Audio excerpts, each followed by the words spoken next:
I feel guilty toward my mother-in-law. I've been married for 9 years, and we have 2 children. My father-in-law is a terrible person. From the very beginning, he disliked me and treated me rudely. Because of this, neither my husband nor I spoke to him for a year. My mother-in-law constantly urged us to look past his behavior and reconcile. I told my husband that whether he chooses to communicate with his father is up to him, but I don't want to have anything to do with that man. A month and a half ago, my mother-in-law once again insisted that I make peace with him. I couldn't hold back anymore and told her exactly what I thought, that I was sick of hearing his constant drunken shouting and insults toward her. He humiliated her all the time, but she never saw anything wrong with it and always made excuses for his inappropriate behavior. After that conversation, she became distant with me, and I decided not to push it. I called her a couple of times, but she didn't seem eager to talk, so I figured if she wanted to, she'd call me herself. We didn't speak for a week.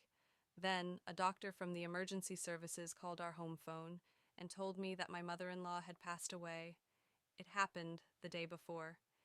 It turned out that she had recently found out from some acquaintances that my father-in-law had been cheating on her for 2 years. She spent the whole week drinking and died from alcohol poisoning. She was alone at home when it happened. My father-in-law was away on a business trip. She never told me or even her sister about it. She just slowly destroyed herself. My father-in-law doesn't think he's to blame. He told everyone she died from a blood clot, but privately, he admitted the real reason to my husband. Meanwhile, his mistress keeps calling him, and I'm sure they're still together. But he tells my husband they've been broken up for a year.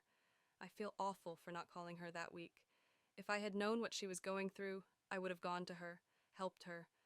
But I was so angry with her for always excusing his behavior. My husband still talks to his father, but I can't even stand the sound of his voice. It makes me furious, and it frustrates me that I'm expected to have him in my home. I don't understand my husband in this situation, and he doesn't understand me. He says that he has no one left except his father, so he keeps in touch with him. But why should I have to tolerate this man? We've already fought about it. At the same time, I sometimes feel guilty, like I'm pulling my husband away from his father. But I just can't force myself to interact with this man.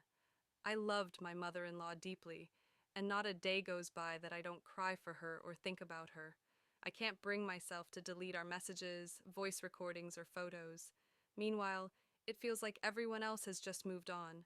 They buried her and forgot about her. Some are even defending that cheater.